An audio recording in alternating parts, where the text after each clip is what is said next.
Une femme chippée. Premier titre, Une femme ravie. Un film de 1934 de Pierre Colombier, scénario de René Pujol, d'après la pièce de théâtre de Louis Verneuil, Une femme ravie. Avec dans les rôles principaux Elvire Popesco, Simone de Guise, Jules Berry, Marcel Simon, et dans un petit rôle, Jean Brochard. Le sujet, Elvire Popesco, la jolie femme d'un brave homme, est enlevée par un aventurier spirituel. Il s'agit bien sûr de Jules Berry. Elle est séquestrée jusqu'à paiement d'une rançon. Elle se prend d'une telle sympathie pour son ravisseur qu'elle ne rentre au domicile conjugal qu'à son corps défendant, puis se décide à fuir avec son amoureux, transformé par elle en garçon honnête. Notre avis.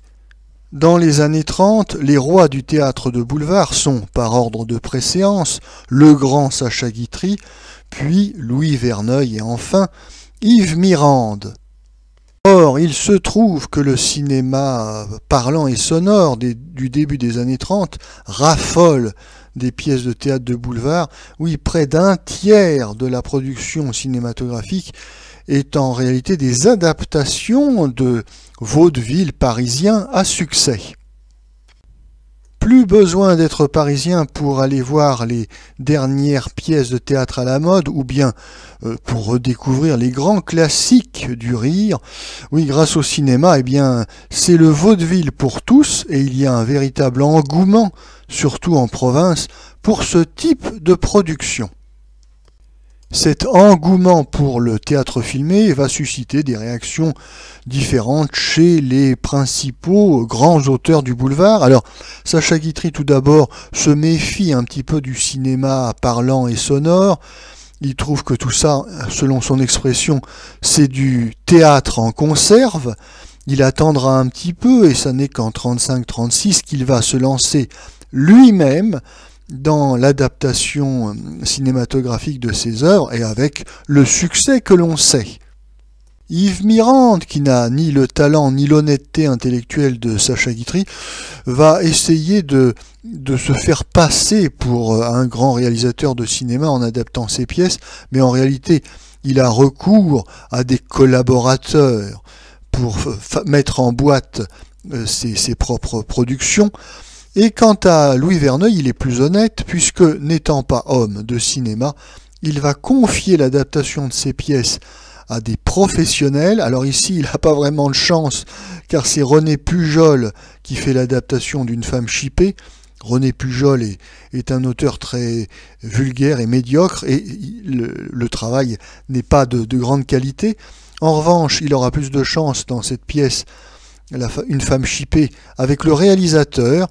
Pierre Colombier est un homme de cinéma de grande tenue qui a signé en 1933 Ces messieurs de la santé, et il va faire ce qu'il peut pour animer un petit peu ce qui demeure du théâtre filmé. Ce n'est pas encore cette fois-ci qu'on aura de bons gags visuels à l'américaine, avec un film dynamique et rapide.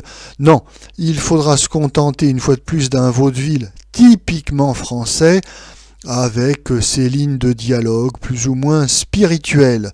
Oui, c'est ça, l'humour à la française. Ici, l'intrigue est faible, l'adaptation médiocre, le récit très linéaire et un petit peu longuet. Mais me direz-vous qu'importe, nous avons un superbe couple de cinéma avec Elvire Popesco et Jules Berry. Eh bien, non, même pas. Ceux qui espéraient un feu d'artifice seront déçus. Ni Jules Berry ni Elvire Popesco n'arrivent à sauver le film et à tirer le spectateur de son ennui.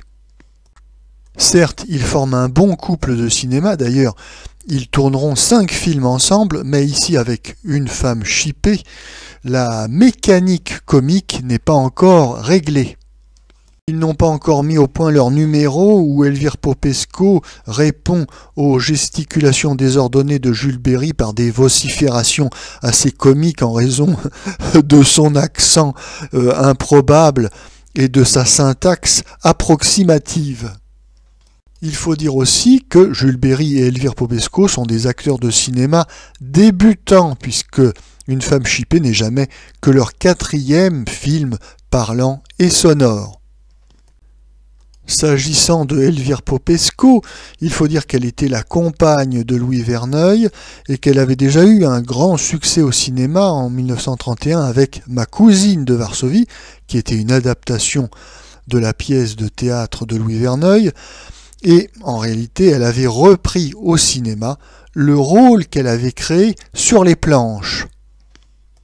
Et avec Une femme chippée, elle fait la même chose puisqu'elle reprend à l'écran un rôle qu'elle avait créé au théâtre.